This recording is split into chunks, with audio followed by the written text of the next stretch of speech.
Noah's been using the Phonak FM for about 12 months. We started the radio aid trial sort of end of July last year, and we finished it May this year, and we're still using it up to now, so about 12 months.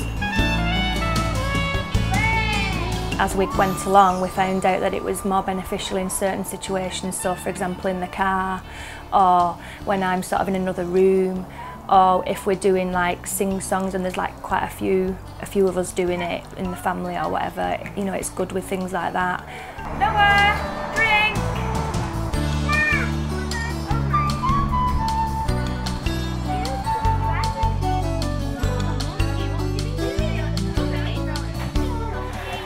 I've never used one before, so like I've used one for the last 3 months with Noah. I find it useful, the radio aid with him.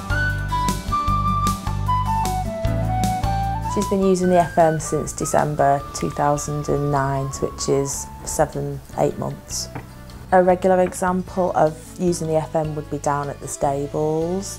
Obviously we use it in the car to get there as well, and then we use it when we're outside at the stables, maybe out horse riding, and she's got a hat on, so obviously it's blocking a slight blockage from the microphone on the top of the hearing aid. Just anything that's outside really is really useful.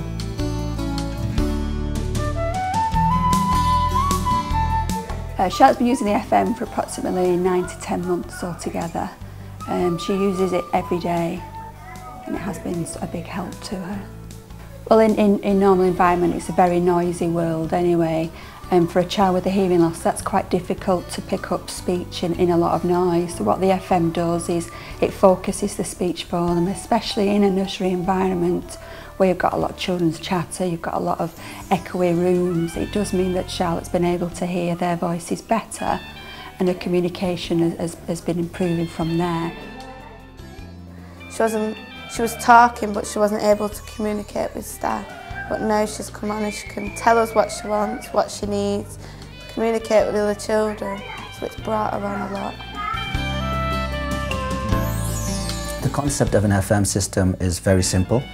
It's a very basic system where you have an FM transmitter and an FM receiver which is linked to the hearing aid.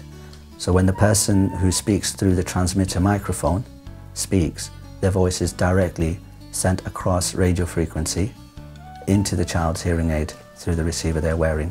Also commonly, FM transmitters are known as radio aids because of the way that they're using the radio frequency. When he was in there and I said, "No, bring Mummy the book," you know, I had the radio aid in, he would bring me the book. Whereas if he had just his hearing aids in, you know, I might have to like really shout or, you know, like do a few more gestures or whatever to him, rather than, you know, just using my voice alone at just a normal range.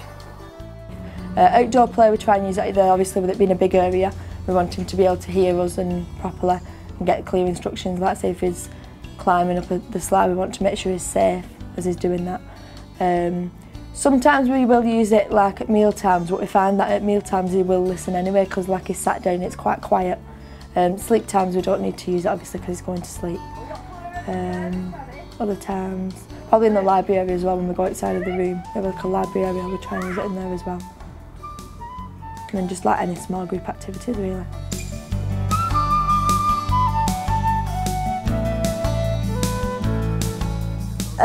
In the car, I know I've been told from audiologists when she's in the car, all she can hear is the drone of the engine really. What I've noticed using the FM in the car, she's more responsive. She'll join in with nursery rhymes when we have it on in the car. If I'm in the passenger seat, I can just shout her and she'll look at me through the passenger mirror and wave to me.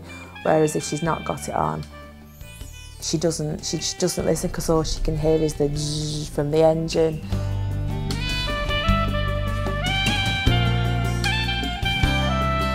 Well, yeah, if we went to a play centre and we didn't have the FM, it's very noisy, there's a lot of children shouting, so Charlotte would struggle to hear in that situation.